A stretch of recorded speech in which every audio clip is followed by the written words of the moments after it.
he's saying, Rinam Kritva Ghritam Pibet, become Vijay Mallya. When you took the loan, you must have been clever enough to escape from that. The Vedic people say that the sacrificed goat will reach Swarga. So he asks them, oh, if really the goat is going to Swarga, then why kill the goat? You can kill some relative so that relative may go to Swarga. Brihaspati disguises himself as Shukracharya and goes to the Asuras and starts teaching those people this Charvaka Mata to make them abandon those Vedic rituals.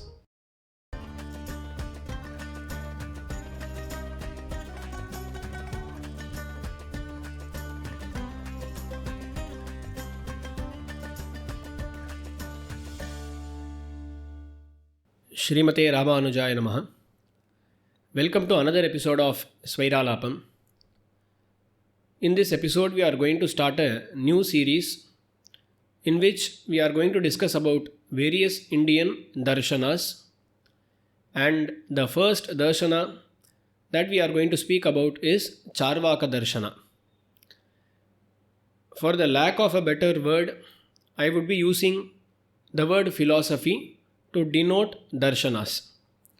So basically we are going to discuss about Charvaka philosophy, and with me I have Raghunathan, who is here to ask some questions regarding Charvaka philosophy, and I will be trying to answer those questions.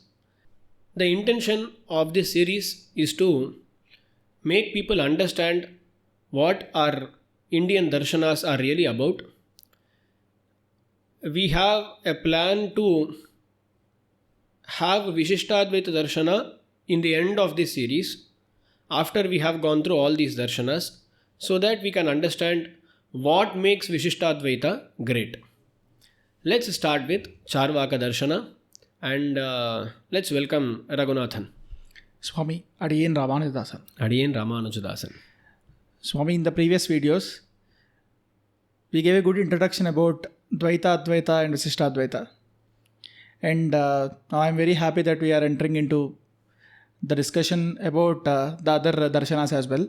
Yes, we had many comments where people asked us to discuss about these things. So let's try to do that. Swami, let us directly get into the topic. Yes. Swami, why start with Charvaka? See, we are going to do a series about Indian philosophies.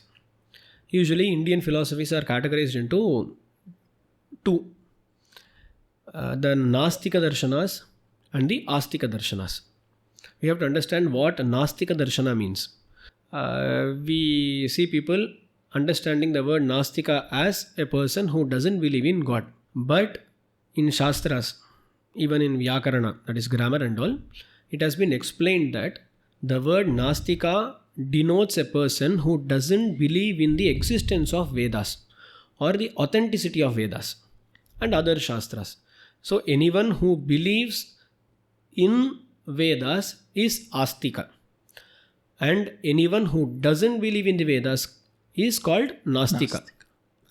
So it has nothing to do with the belief in God or not. For example, you have the Mimamsaka darshan, where the Mimamsakas don't believe in supreme entity such as God, but they believe in the existence and authenticity of Vedas. Right? They come under Astika darshanas. Though they don't have any belief in God, they come under Astika darshanas. So this is the categorization. In Nastika darshanas, there are three darshanas: the Charvaka darshana, the Bauddha darshana, and the Jaina darshana. Even from Puranas, we can see that all these three have been spoken in the same context. These are the main Nastika darshanas of Indian philosophy. Scholars have shown that there have been many more darshanas which are kind of surrounding these. Like there are many kinds of Nastika darshanas and all. Let's not get into it. But the famous darshanas are 3 Nastika darshanas, out of which Charvaka is the more appealing one, because he doesn't believe in anything that he doesn't see or he doesn't sense and all. So it always, many of the granthas, they start with Charvaka darshana because he believes only in Pratyaksham and only in some objects and so on. So we are going to discuss about that later on. So it's a very simple way of looking at life and all. So you will find texts starting with the Charvaka darshana. So whatever I am speaking now is based upon this text called Sarva Darshana Sangraha, which has been written by Madhavacharya, in which he explains many darshanas. He also explains Charvaka darshana first. Swami, do we have any specific texts which speak about this specific Nastika darshana? I mean, Charvaka darshana. Charvaka right. darshana. See, so we don't have any texts written by Charvakas. Like for many matams, for many philosophies, you will have some first-hand texts written by those philosophers. But for Charvaka, we don't have any that kind of pramana, that is source. So we have to rely upon other darshanakaras who have tried to explain what Charvaka philosophy is. Okay, so we don't have any first-hand source of what actually a Charvaka would have told or how he led his life and all. Or maybe sometimes looking at Puranas, it seems that Charvakas never existed as Charvakas, but maybe it was just a philosophy to lure some people away from the Vedika Dharma. So I'll speak about those Puranas later on.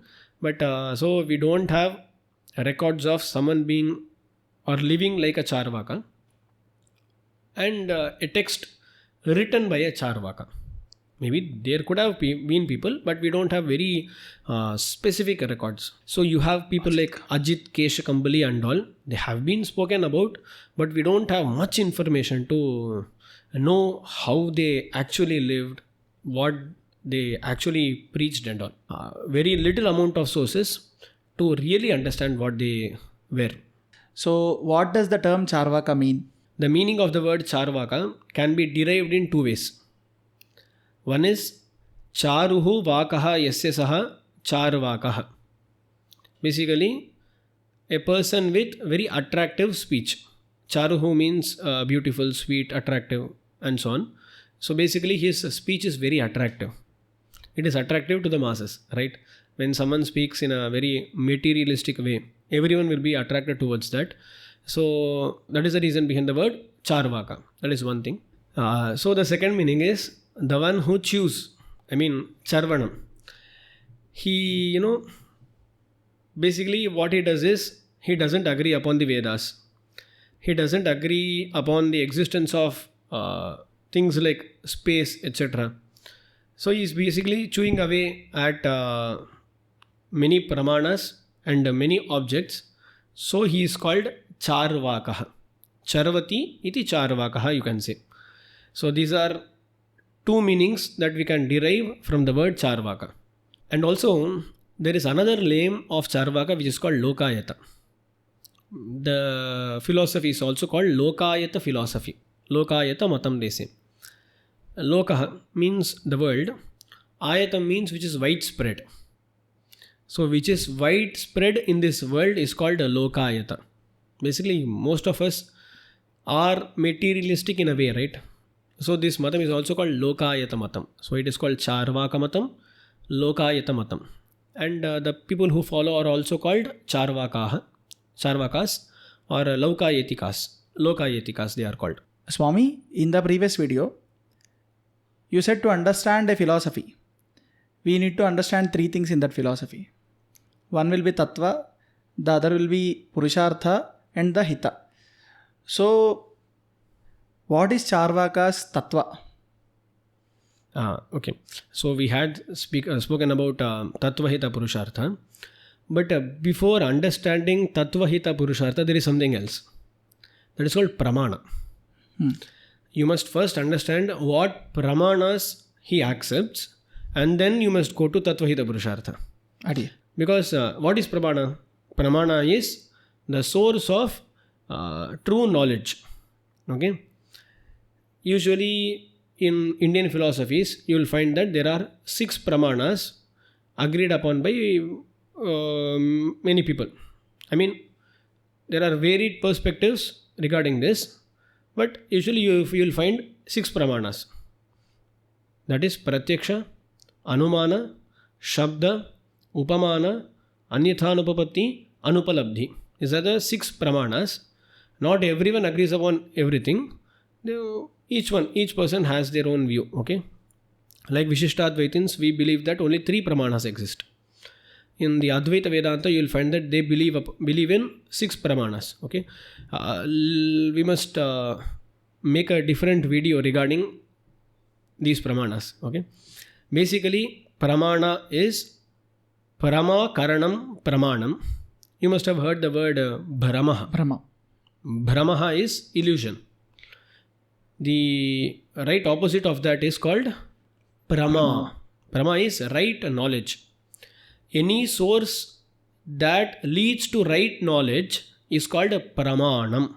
So you must understand what pramanas he has agreed upon. Like for Charvaka, he believes that only Pratyaksham is pramanam. Pratyaksham is the only source of right knowledge. And what is Pratyaksham? What is Pratyaksham? Pratyaksham is nothing but our sense organs. In this context, the pramanam is Pratyaksham, which is nothing but sense organs.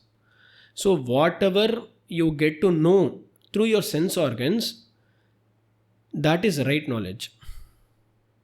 Whatever knowledge you obtain through your sense organs is the right knowledge. He doesn't believe that anything such as Anumanam or Shabdam, they exist. Okay.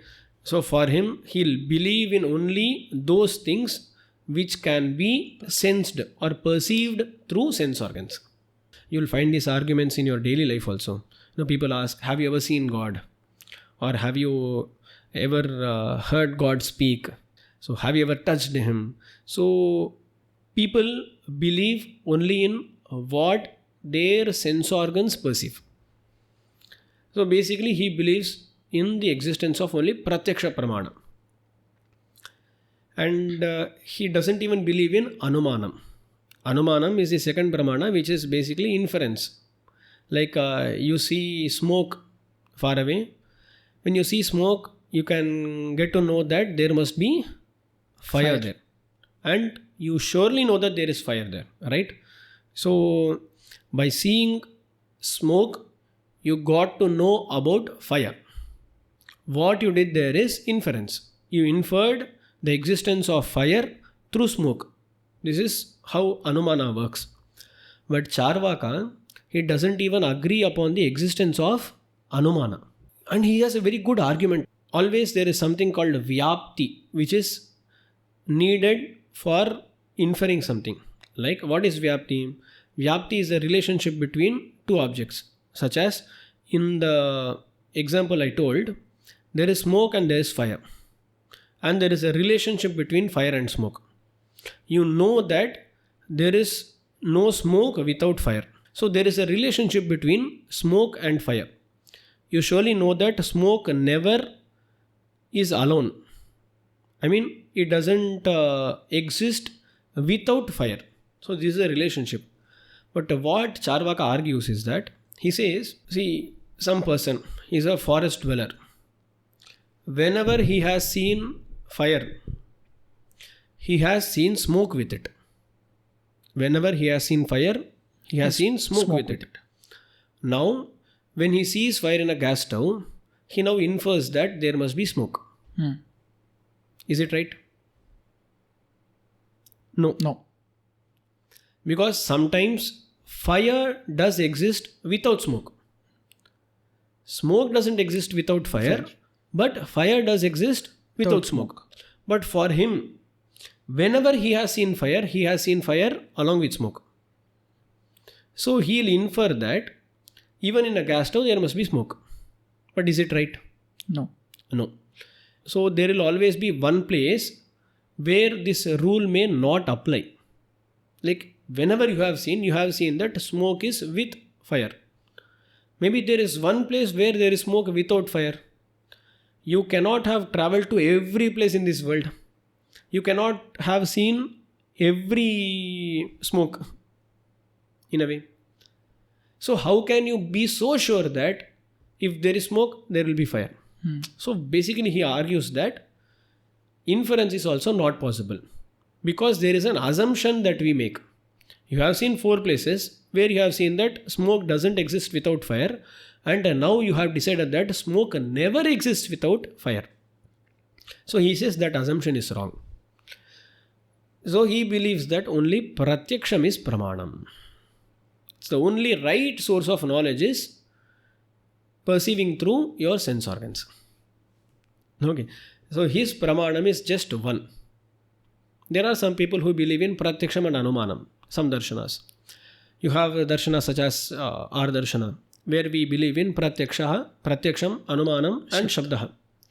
And you have some people who believe in 4, such as the Nayayikas, who have Pratyaksha, Anumana, Shabda, Upamana, and so on. So basically Charvaka believes in only one source of knowledge, that is Pratyaksham. This is very important to understand, because if this is the only source of knowledge, according to this he'll have a theory regarding Tattva, Hita, Purushartha. Now let us go through their Tattva, Hita and Purushartha. Right? What is Tattva? Tattva is what objects or substances do they believe in? Like in Vishishtadvaita philosophy, we believe that there are 3 tattvas. The non-sentient beings, the sentient Jivatma, and the omniscient Paramatma. Right? So there are 3 tattvas in which we believe. So we believe that they exist in reality. Now coming to Charvaka, he believes only in Achetana. Because Ishvara or Jiva, both of these cannot be perceived through Pratyaksha. And for him, only Pratyaksha is the source of right knowledge. So for him, he cannot believe in anything other than what he perceives. And that is only the Achetana. And he says, whatever we see, all these things are made up of 4 elements. You must have heard about Panchabhutas, right? The 5 basic elements. Akasha, Vayu, Agni, Jala and Prithvi. Space, air, fire, water and Prithvi, soil, which can be loosely translated as soil or maybe earth. So these are the 5 basic elements. The Charvaka doesn't believe in space, that is Akasha. He says there are only 4 elements. Because Akasha or space cannot be perceived through our sense organs, right? Space cannot be perceived. So he says that there are only 4 elements. And the whole world is made up of these 4 elements, that's all. Does Akasha mean the sky which we perceive through our eyes, Swami? No. That's why I explained Akasha as space. Akasha is space, right? Actually, we are also occupying space. It's not like space is somewhere else. We are also occupying space. So basically, in all darshanas, we find that Akasha is omnipresent. In a way, of course, in Vedanta, there is a slightly different opinion about that. But Akasha is everywhere, right? Space is everywhere. We think the space starts somewhere. But even we are occupying space. But it cannot be perceived through our sense organs. Can you see space here? No. You can perceive air or wind through your sense organs. Like, from your skin, that is Tvagindriyam, they say. And other things you can perceive through your eyes as well. But space cannot be perceived. So he doesn't believe in the existence of space.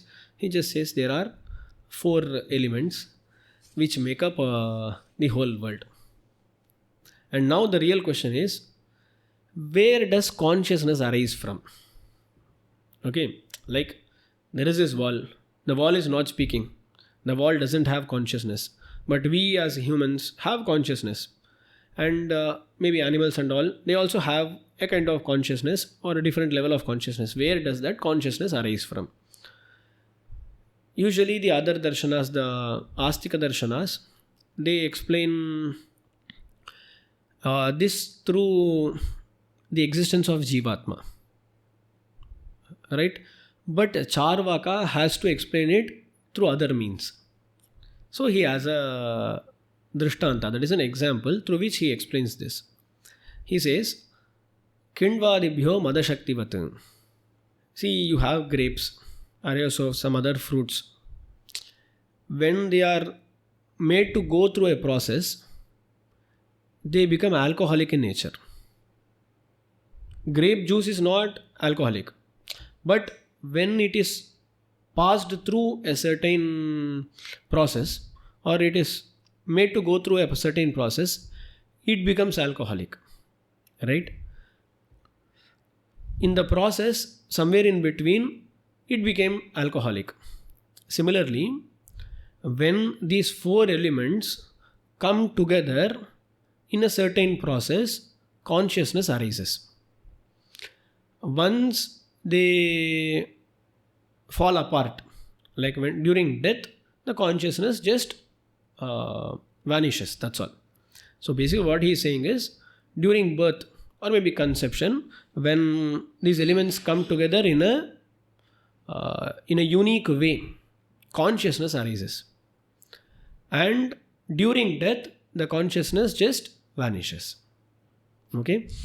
So he says that consciousness is not due to the existence of some other particle, such as a Jivatma, but rather this non-sentient objects, when they come together in a certain process, consciousness arises. So for him, there is no other Jivatma which he calls the self, but rather the body itself is the self. He is called Dehatma Vadi. For him, Atma is nothing but Deha, that is this body itself. Okay. So for him, Tattva is only one, Achetan. During a certain process, consciousness appears and it will vanish at a point of time. So the so-called self exists only for a very short period of time. That is from birth to death. That's all. So there is no concept of rebirth, punya, papa, nothing. So what is the reason for the birth itself? Is there any reason for the birth, Swami? Randomly birth happens, that's all. Why do you need a reason? See, what he says is, he says, why is fire hot? Do you have a reason for that? Or, you go to some basic element. Why is this element in this way? Why is a metal a metal? Why is oxygen oxygen? So, at some point of time, you have to just accept that it is in that particular way. Similarly, he says, you are born so. That's all. You have to accept that. There is no reason behind that. Swami, after understanding the Tattva, the next thing which we will be interested to know will be the goal. That is the Purushartha. So, when the Tattva is like this, what will be his goal? Yes. Always the goal will be in accordance to the Tattva. Right? A person who believes only in the existence of this body will of course care only about this body. Usually in our Indian darshanas, we will find 4 Purusharthas: Dharma, Artha, Kama and Moksha. Dharma is basically performing Vedic rituals and all. Artha is basically money. Kama is to fulfill your desires. And Moksha is liberation. Okay, these are the 4 Purusharthas or 4 goals. Even among these, only 2 are basically goals. Like Kama and Moksha are goals. Like I want to fulfill my desires, that is Kama. Now I want to get liberated from this samsara, that is Moksha. Dharma and Artha, they are actually means to attain these things. Dharma can be used to fulfill one's desires. And artha, that is money, can also be used to fulfill one's desires. Right? If you have money, you can fulfill your desires. And you can do dharma. I mean, perform some rituals to get to Swarga. Or perform some ritual to gain money and all. So, dharma and artha, though they are purusharthas, they are purushartha because they are means to other purusharthas. Purushartha is mainly that which is desired by a person. Purushena arthyate iti purushartha. Purushartha is usually the goal which is desired by a person. But people desire dharma and artha because of their desire towards kama and moksha. Okay, so this is again, you can go on speaking about the 4 purusharthas. That could be for another video. I think we are getting many ideas for other videos, future videos. Okay, so dharma, artha, kama, moksha. These are 4 purusharthas, right? Our Charvaka would say, he doesn't want dharma, he doesn't want moksha. Only 2, that is artha and kama. And for him, kama is the main purushartha, fulfilling one's desires. To fulfill one's desires, of course, we need money. For that, you need artha, that is money. So basically, artha and kama are the purusharthas, are the goals. You must have heard this saying, Yavad jivet, sukham jivet, rinam kritva, ghritam pibet, bhasmi bhutasya dehasya punaragamanam kutaha. The saying says, Yavad jivet, sukham jivet. As long as you live happily, live joyfully. Rinam kritva, ghritam pibet. Rinam kritva, take a loan. Drink ghee. Ghritam pibet. Basically, it's not just ghee. Whatever you like. You drink that. You eat that. Have a joyful life. Bhasmi bhutasya dehasya. Once this body is gone, usually it is cremated, right? Once it is burnt and turned into ashes, it is not going to return. And for him, body is the Atma. So he says, Bhasmi bhutasya dehasya. Once it has turned into ashes, punaragamanam kutaha. How is it going to return? So as long as you live, lead a happy life, he says. Swami, if his only target will be to enjoy, then if at all he took some loan and he didn't repay the loan, so now he'll be caught by the police, then that will hinder his enjoyment. Of course. The Charvaka is not a fool, okay? He's a very intelligent person. What he would say is, when you took the loan, you must have been clever enough to escape from that. If you know that you will be caught, then act accordingly. Okay, he always says that the end goal is to enjoy life. If you get into prison, you may not enjoy the life. So what you must need to do is be careful. Enjoy as much as possible. So he understands that everything has a cost. Right? If you take a loan, there is a cost to it. If you don't repay that loan, there is a cost to it. He understands all those things. What he says is, enjoy as much as possible. If at all you are capable enough, you know how to escape, then take a loan, don't repay it, escape. But if you are not capable enough, then you need not take a loan. Okay? Or take a loan, repay it, enjoy. So he's not as foolish as we perceive.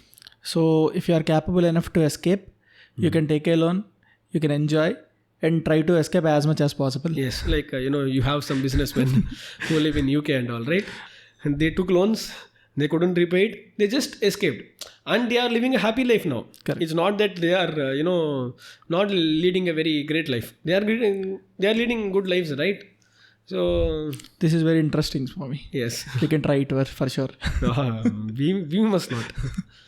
So that is the reason. This is a very interesting way. Many people get attracted to it. That is Charvaka. That is why it is called Lokayatamatam. He is saying, Rinam kritva ghritam pibet. Become Vijay Malya. So, Swami, what is the means to achieve this enjoyment? Yeah.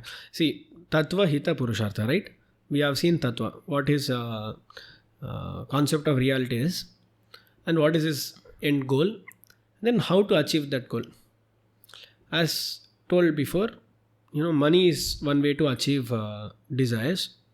Since he doesn't believe in anything else, for him, whatever if this can achieve you pleasure, do that, that's all. He doesn't have any rules regarding what you must do. He says, however you like, you can live your life. That is his basic concept. Because, for us as dharmikas, we believe that only dharma brings you pleasure. Right?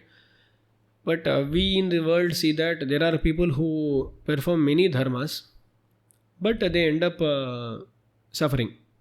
And you will find people who are not dharmikas, who do a lot of adharma, but end up being very joyful and they enjoy a lot. So what he says is, don't go behind all these dharmas and all. What will lead you to good pleasure, sensual pleasure. So just see what gives you sensual pleasure, go behind them, achieve that, live a happy life, do whatever you want. Once you are dead, that's all. It's the end, right? For us, it's not the end. For other darshanas, it's not the end. What we are afraid of is, if I do something wrong now, maybe I'll suffer in the next birth. For him, there is no concept of next birth. So for him, aaj ho gaya to ho gaya. Whatever I do today, that's all. Why even think about what is going to happen after my life and all? So he is not bound by any ethics. Kind of, yes. Yes. He may follow rules, like he may follow the constitution and all. But that is not because of some, value or ethics and all. His thought would be, if I don't follow the constitution, then I would be caught by the police. Then my end goal, that is being happy, would be hindered. That's all. So he can take small difficulties to achieve big happiness. Yes, of course. That's what I told. He is very aware of the fact that there will always be some cost to everything he does. Like, if you want to achieve something, you have to sacrifice something. What he says is, try to sacrifice as less as possible and achieve as much as possible. So he doesn't say, for us we have a concept of a moksha or liberation, where we say that you will be devoid of any suffering. Charvaka doesn't say so. He says that, yes, the world is full of suffering. Try to be as happy as possible in this world of suffering. Okay? That's all he says. So Swami, he'll live in accordance with the rule of land. But he is basically against the Vedas. That's it. Yes. He was completely against the Vedas. As said before, he will live in accordance with the rule of land just because it will lead him to a peaceful life. That's all. If at all the rule of land changes and it is in accordance with his desires and all, he will also change. Okay, right? But coming to the Vedas, he was opposed to the Vedas. They used to criticize the Vedas and the Vedic people. They used to say, these people do yagas. They perform many rituals. And in those rituals, they say that by giving something here, they are providing someone like Indra. Right? So you'll find many verses like in Vishnu Purana, Padma Purana and all. The Charvaka saying, this fellow, this Brahmana who is sitting here, he is performing a ritual.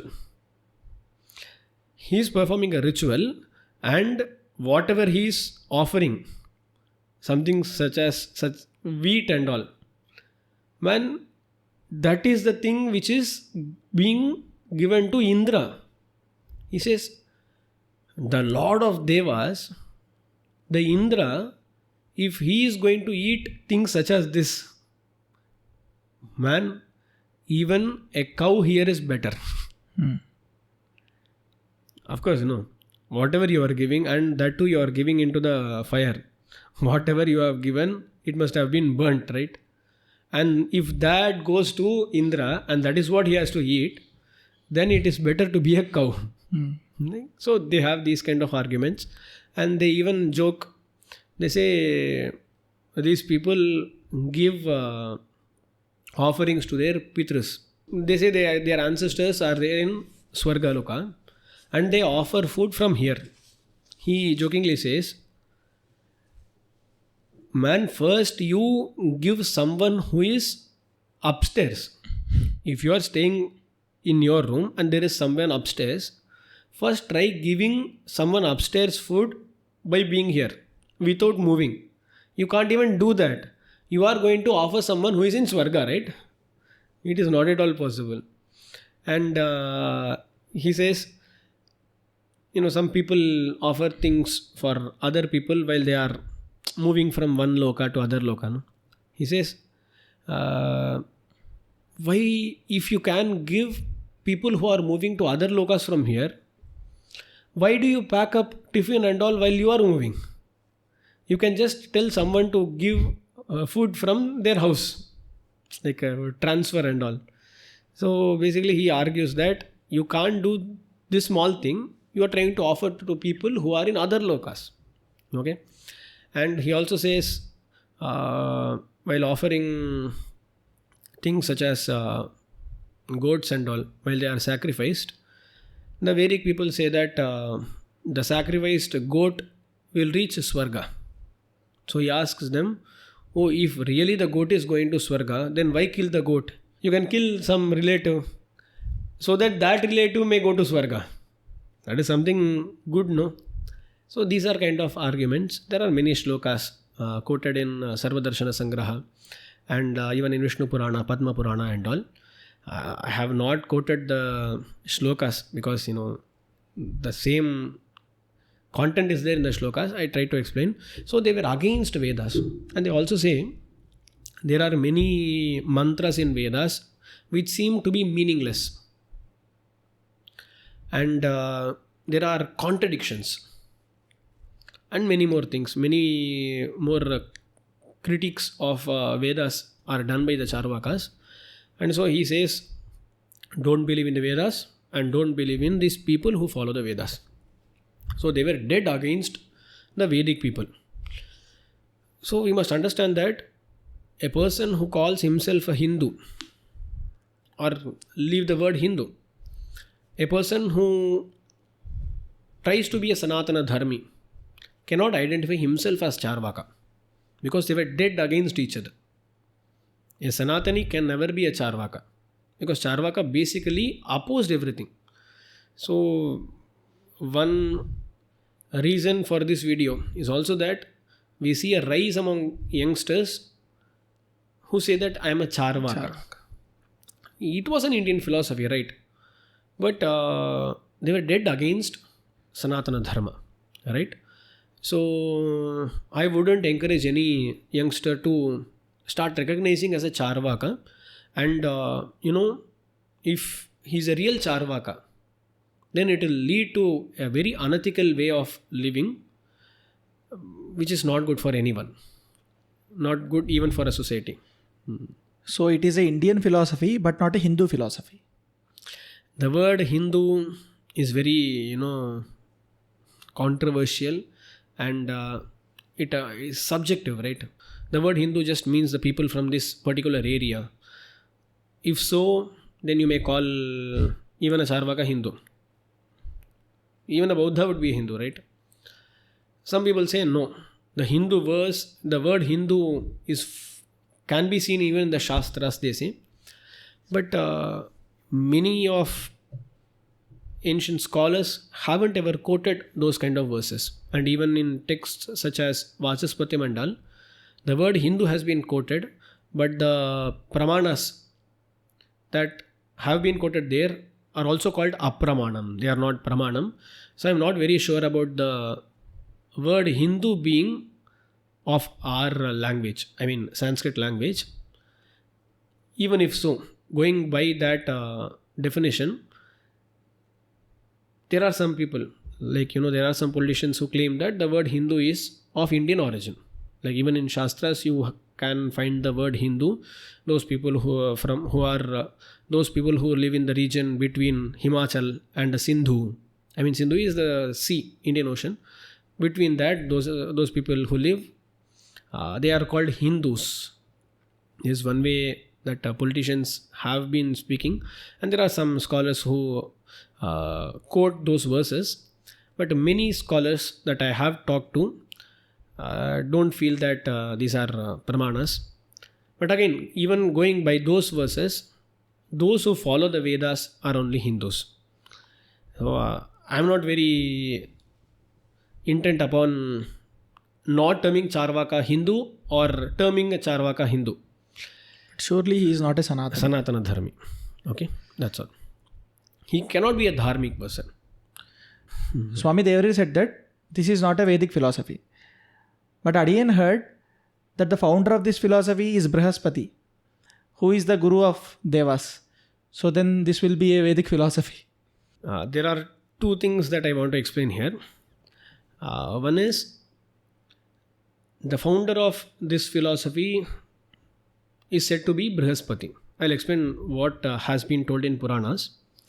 Another thing is the Charvaka, the word Charvaka has been used to denote the founder of this philosophy. And sometimes we see that he is considered to be the disciple of Brihaspati. But we don't really know whether Charvaka was a real person or not. Maybe the people who followed this kind of philosophy were called Charvakas, or was there a real person who was Charvaka and his followers were also called Charvakas? We cannot be sure. In that context, I would want to tell you one story, which is in Mahabharata. After the war ends, Mahabharata war ends, and Dharmaputra, that is Yudhishthira, is having his kingdom and he is ruling the kingdom. Then a Rakshasa named Charvaka comes to his Sabha. This Charvaka was a friend of Duryodhana. He comes there and he criticizes Yudhishthira. He says, "What have you achieved? There is nothing left. Most of the people are dead, and whatever you are now enjoying, they are fully soaked in blood of your enemies. So whatever you are doing, this is all, whatever you try to achieve through dharma and all, that's all waste." He tries to argue in such a way. And it is said that the people who were present there, the Brahmanas who were present there in his court, they looked at him with anger and they burned him into ashes. So there is this mention of Charvaka in Mahabharata. He is mentioned in two places. One is in the Adi Parva and in the Shanti Parva. So he is a friend of Duryodhana and he had come there and spoken like a Charvaka. So there are some scholars who believe that that person was the Charvaka. His name was Charvaka and his disciples, they were called Charvakas. And this is one view among scholars, but many scholars don't agree upon that.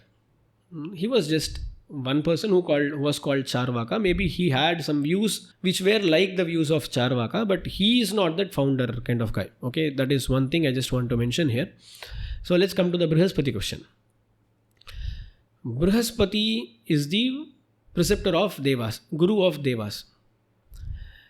To understand how all this happened, you have to go to the Padma Purana.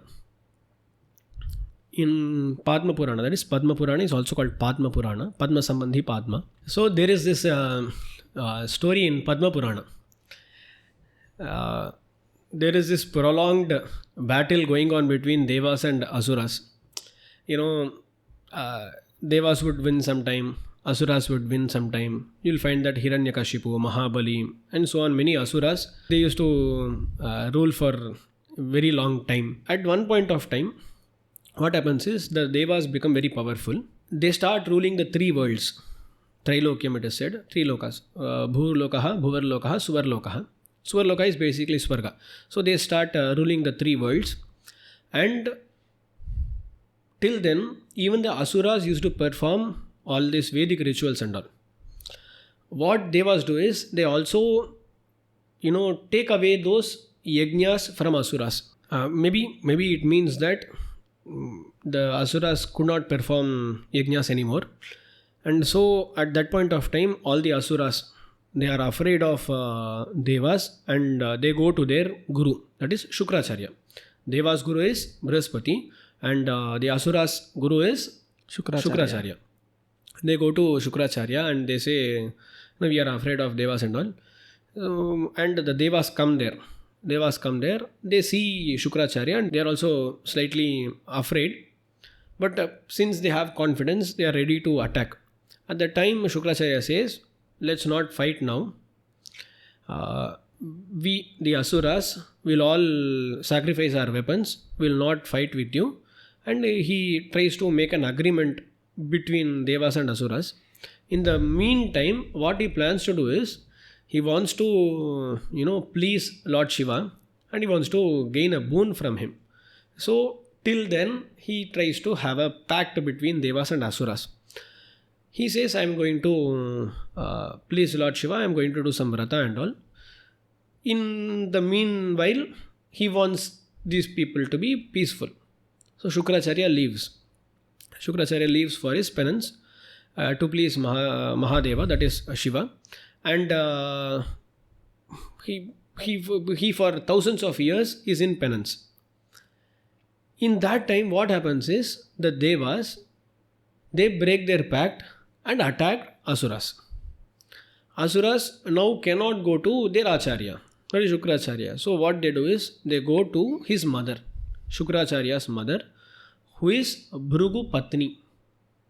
So Shukracharya is the son of Bhrigu and his wife. So he goes to Bhrigu Patni, who is also called Kavya Mata. Kavya is the name of Shukracharya. Kavya Mata, they go and she says, you need not be scared, I'll take care of these Devas. And she uses her powers to make Indra sleep. Like he becomes kind of unconscious. At that point of time, Vishnu comes there. Bhagavan comes there and he saves Indra. And while Indra is being saved by Vishnu, this Kavya Mata, she becomes more angry. Now she wants to, curse both of them, and she wants to harm them. At that point of time, Indra says, if you don't kill her, then she will cause the death of all Devas. So you should do something. And then Vishnu with his chakra kills that lady, Kavya Mata. And this thing is also quoted in Sri Ramayana. Kavya Mata Nishudita. While speaking about Tataka Vad, Rama first kills Tataka, right? So the first person to be killed by Rama is Tataka, and she's a lady. Rama is very hesitant to kill her. At that point of time, Vishwamitra speaks about some instances where people had killed a lady just to protect the whole world. So this has been quoted there also. Kavya Mata Nishudita, and Vishnu kills her with his chakra. At that point of time, Bhrigu intervenes. He sees that his wife has been killed and he becomes very angry. He starts cursing Vishnu. He says, you are going to take a lot of avatars as a Manushya. He says, you have to take 7 avatars as a Manushya. That is his curse towards Bhagavan. And also he with his powers resurrects his wife. He makes her alive again. And so she is back. So this is one thing where Bhagavan kills that Kavya Mata. And then he is cursed. And we can discuss how Bhagavan can be cursed by someone in later videos. And then what happens is, Indra is now afraid. He is afraid that now Shukracharya is also going to return in some time. If he returns now, then the asuras will become very powerful and they cannot live. Devas would be overthrown. So he becomes very afraid. What he does is, he asks his own daughter, who is called Jayanti. He asks his daughter to go and please Shukracharya and delay his return. So Shukracharya basically pleases Lord Shiva and he gains a lot of boons and he is returning. while he is doing his penance, at that time itself Jayanti goes there and she does a lot of service to him and pleases him. And once his penance is done, he asks her what he must provide her, what she wants. She says that she wants to be with him and all. So he spends time with her for 100 years. And in his ashram, what he does is, he takes a form which is invisible to everyone else. Okay, he takes such kind of a form and he is in his ashrama with that Jayanti. In the meanwhile, what happens is, Indra also goes to his guru, Brihaspati, and he says, you have to do something. You have to go to the Asuras camp and fool them. So Brihaspati says, okay, I'll go there, and he goes there. Meanwhile, what happens is, Asuras go to their Acharya. They find that he is not present in his ashrama. So he is invisible, so they couldn't find him. They come back. While they come back, at that time, Brihaspati reaches the Asuras camp. Brihaspati disguises himself as Shukracharya and goes to the Asuras and says, disciples, come on, I have come. I'll teach you things and all. So these people, they believe that their Acharya has come. And they start doing service to him. And he also tries to give them some advices and all. Basically, his intention is to make them leave all Vedic rituals. So they have been using Vedic rituals and penances and all to defeat Devas. So Brihaspati comes here and starts advising them not to do all these rituals. Meanwhile, Shukracharya returns.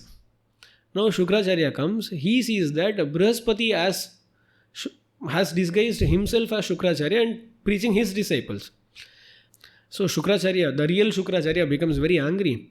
He says, I know you are Brihaspati, you have done these kind of things even before. This is very wrong and all, he says.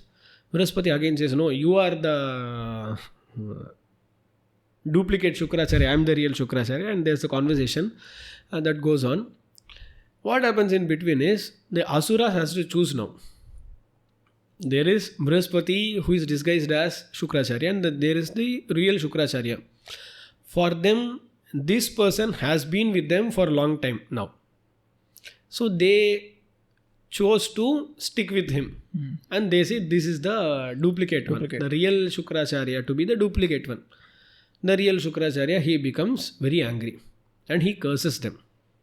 You will, be devoid of all your wealth, all your strength, and you will be defeated by the Devas. The Shukracharya, he curses his own disciples. And he goes away. And at that point of time, Brihaspati starts teaching those people this Charvaka Mata to make them abandon those Vedic rituals. So that is where Brihaspati preached this Charvaka Mata. That is the reason he is called the founder of Charvaka Matam. He used that to fool them. Okay. This is the Pauranic version. You can find this in Padma Purana.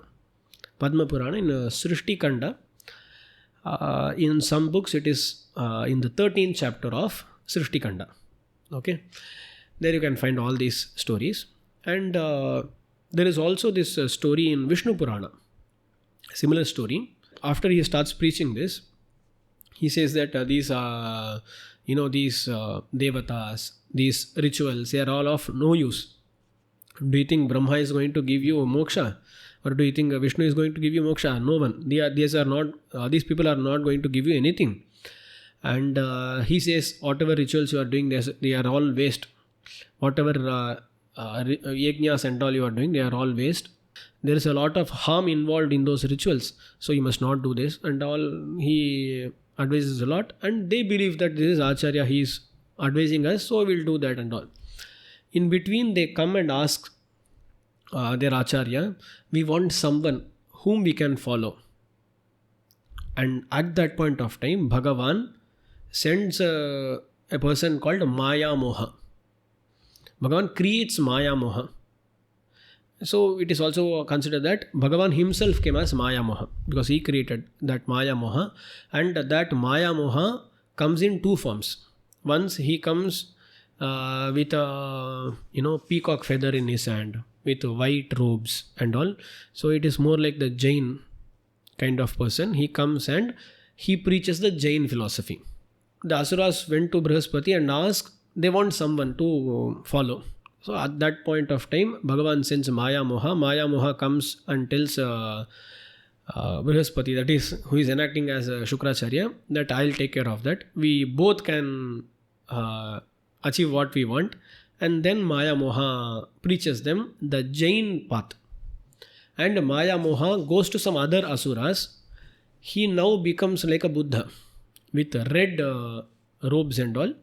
And as Buddha, he preaches something. This is the Puranic version. So the part till the coming of Maya Moha is there in Padma Purana. And after that, being a Jain and being a Buddha, preaching the Nastika Matas is common in Vishnu Purana and Padma Purana. So you'll find this character called Maya Moha, slightly different versions, but you'll find Maya Moha in both the Puranas.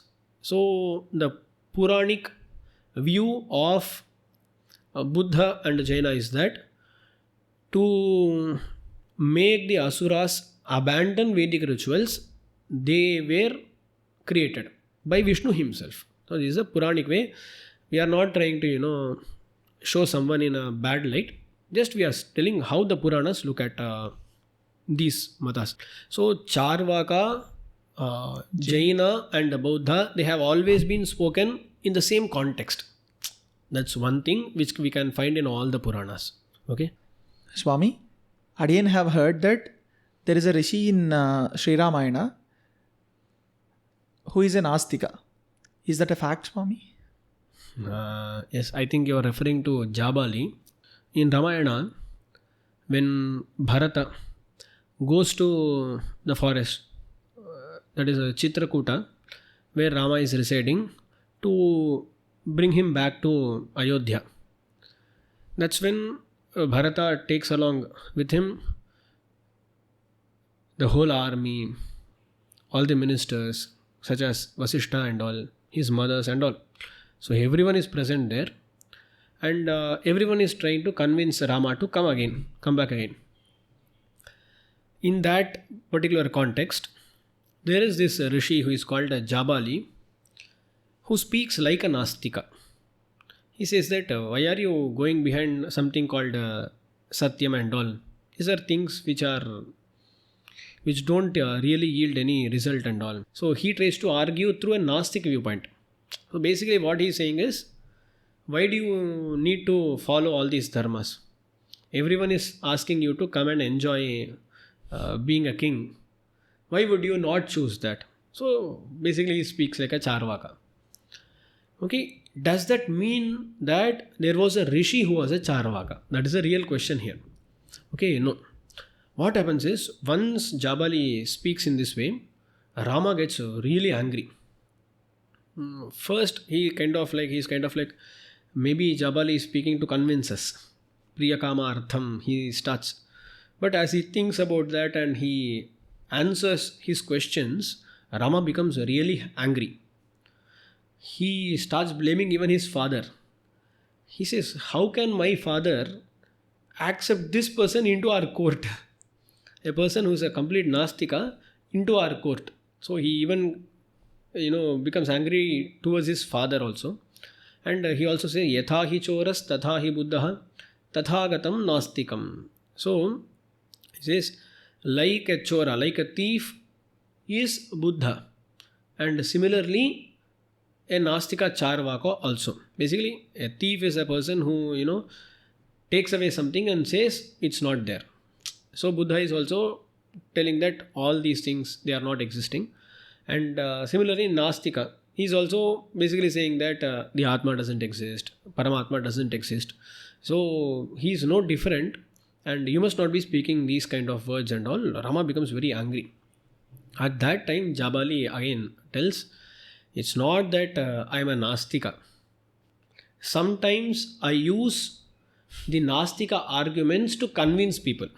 He says, Nanastikanam vachanam bravimyaham nachastikoham nacha nasti kinchana samikshakalam punarastiko bhavam bhaveya kale punareva nastikaha. He says. Actually, this shloka is slightly confusing. But the commentary here of Govinda Raja clearly explains what his intention is.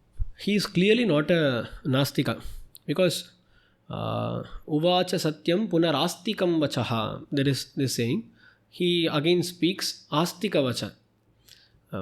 He speaks in an Astika way. Okay. So in this shloka, which I told just now, he basically says that sometimes to convince some people, I speak like an Astika. And when I am against a Nastika, I speak like an Astika. Here, there is a very big result that I want to achieve. I want you to return to the kingdom. For that, I try to convince you in that way. He clearly says that Nacha Nasti Kinchana. It is not that nothing exists. So he believes that Bhagavan exists, Vedas exist and all. He just tried to convince Rama through his arguments. That's all. And this is clear even through Vasishtha's words. Vasishtha clearly tells Rama that this person is not an Astika. He just tried to convince you by arguing that way. Don't think of him lowly. That's what Vasishtha also says. So you can see that there have been these kind of arguments. But you cannot say that that person himself was a Nastika. He used Nastika arguments, that's all. Yes. So Jabali was not a Nastika at all. Because he finishes with an Astikam Vachaha. And Vasishtha has also told that he is not an Astika. I want to stress this point because people may think, there was a Maharshi who was an Astika, so I can also be an Astika. Okay, that's not so. So, what are the negatives of this Nastikavada as per the Astika mindset? See, there are many things that we have to see here. But basically, what we have seen is be selfish. Don't have to follow any rules and so on. This is not a way of life that would help that person's self nor the others. If everyone becomes a Charvaka, the world would be a very bad place to live in. So I don't think the Charvaka, there are some things that maybe some people like. That's why it is Charvaka. That's why it's Lokayata. But to live a meaningful life, there are many more things that we must understand. Some arguments that they do against Vedas have been refuted by other darshanas, that Vedic darshanas. See, the Devas are capable of acquiring anything that is provided in a fire through the right procedure. Okay, but that person who is staying upstairs, he is not so powerful. So if I cannot send food from first floor to the second floor, it doesn't mean that I cannot send food to Devas. Okay, and similarly there are many answers given to their questions, and the contradictions in Vedas and all, they have been answered in many ways. And so I think we can make a whole new video regarding why Charvaka is not the right philosophy. Maybe it won't be as long as this video, but I think we can make a video as long as 30-40 minutes just refuting why refuting Charvaka Mata. Why Charvaka Mata is not a very apt way of life. If at all they have, a set of morals, they can add into this and be a good person and all. They wouldn't be of harm to anyone else. We can find these kind of terms nowadays, right? I'm not a religious Hindu, but I'm a cultural Hindu. So I follow culture, but I don't believe in things and all.